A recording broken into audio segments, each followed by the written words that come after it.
Hi days, it's me M S solutions. ഇനി എന്തിന് വേറെ സൊല്യൂഷൻസ്. എൻ്റെ പ്രിയപ്പെട്ട വിദ്യാർത്ഥികളെ, ജില്ലകളിൽ നല്ല രീതിയിൽ മഴ ഇങ്ങനെ പുരോഗമിച്ചു കൊണ്ടിരിക്കുകയാണ്. അതായത് മഴ ഇങ്ങനെ പെയ്തുകൊണ്ടിരിക്കുകയാണ് അല്ലേ.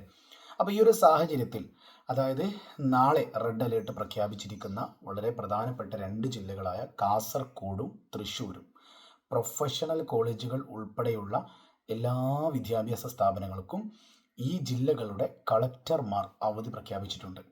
കാസർഗോഡ് ഉണ്ട്, അതുപോലെ തന്നെ തൃശ്ശൂരാണ് ഇപ്പോൾ ഒഫീഷ്യലി അപ്ഡേറ്റ് വന്നിരിക്കുന്നത്. രണ്ട് ജില്ലാ കളക്ടർമാരും എല്ലാ വിദ്യാഭ്യാസ സ്ഥാപനങ്ങൾക്കും, അതായത് അങ്കണവാടി, ട്യൂഷൻ, മദ്രസ, എല്ലാ വിദ്യാഭ്യാസ സ്ഥാപനങ്ങൾക്കും, സ്വകാര്യ വിദ്യാഭ്യാസ സ്ഥാപനങ്ങൾക്കടക്കം അവധി പ്രഖ്യാപിച്ചിരിക്കുകയാണ്. രണ്ട് ജില്ലകളിലാണ്, ഒന്ന് കാസർഗോഡും രണ്ട് തൃശ്ശൂരുമാണ്. എന്നാൽ ഇപ്പോൾ ഞാനിപ്പോൾ കോഴിക്കോടുകാരനാണ്.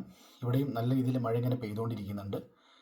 ഏത് സമയവും തൊട്ട് മറ്റൊരു ജില്ല കൂടിയൊക്കെ അവധി പ്രഖ്യാപിച്ചേക്കാം. എന്തായാലും ലേറ്റസ്റ്റ് അപ്ഡേറ്റുകൾക്ക് വേണ്ടി കാത്തിരിക്കുക. ഈ ഒരു ചാനൽ സബ്സ്ക്രൈബ് ചെയ്യാൻ മറക്കല്ലേ. ഓക്കെ, സോ നിങ്ങളുടെ നാട്ടിൽ ഇപ്പോൾ എന്താ അവസ്ഥ മഴേൻ്റെ എന്നുള്ളത് നിങ്ങളൊന്ന് ജസ്റ്റ് ഒന്ന് ഈ വീഡിയോയുടെ ഇടയിൽ കമൻറ്റ് ചെയ്യണം കേട്ടോ. ഓക്കെ, സോ വീണ്ടും കാണാം. It's me M S solutions.